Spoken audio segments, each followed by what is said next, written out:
Praise the Lord. ஆண்டவராகிய இயேசு கிறிஸ்துவின் விலையேற பெற்ற நாமத்தில் அன்பின் வாழ்த்துக்கள்.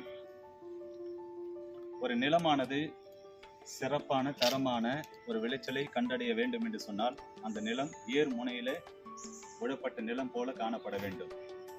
நம்முடைய வாழ்க்கை தரமான சிறப்பான ஒரு வளமான ஒரு வாழ்க்கை வாழும்படிக்காக நிலம் போன்று காணப்படுகிற ஆண்டவராகிய இயேசு கிறிஸ்துவின் சரீரம் 40க்கு 1 குறைய 39 அடிகள் மாறினால் அடிக்கப்பட்டு தன் சரீரத்தை கிழிக்க ஒப்பு கொடுத்தார்.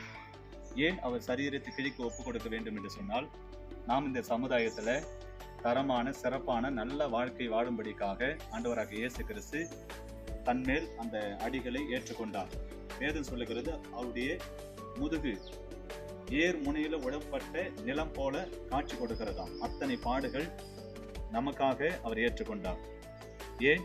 நம்முடைய வாழ்க்கை ஆசீர்வாதமாக இருக்கும்படி, நம்மை சுற்றி இருக்கிற அநேக ஜனங்களுக்கு நல்ல ஒரு பயனுள்ள ஒரு வாழ்க்கை வாழும்படிக்கு ஆண்டவராகிய இயேசு கிறிஸ்து எல்லா பாடுகளையும் தன்மேல் ஏற்றுக்கொண்டு நம்மை வாழ வைத்திருக்கிறார். அந்த ஆண்டவராகிய இயேசு கிறிஸ்துவை நோக்கி பாருங்கள், அவரை நம்புங்கள். அவர் சரீரத்தை ஏற்றுக்கொண்ட அத்தனை காயங்களும் நமக்காக நம்மை வாழ வைக்கும்படிக்காக, நம்ம சுற்றி இருக்கிற ஜனங்கள் நம் மூலமாய் ஆசீர்வதிக்கப்பட வேண்டும் என்பதற்காக அத்தனை பாடுகளையும் ஆண்டவராகிய இயேசு கிறிஸ்து ஏற்றுக்கொண்டு இருக்கிறார். நீங்கள் அவரை நம்புங்கள், அவரை நோக்கி பாருங்கள். அவரை நோக்கி பார்க்கிற ஒவ்வொரு குடும்பம், ஒவ்வொரு தனிப்பட்ட மனிதன் வாழ்க்கை ஆசீர்வாதமாக இருக்கும். God bless you.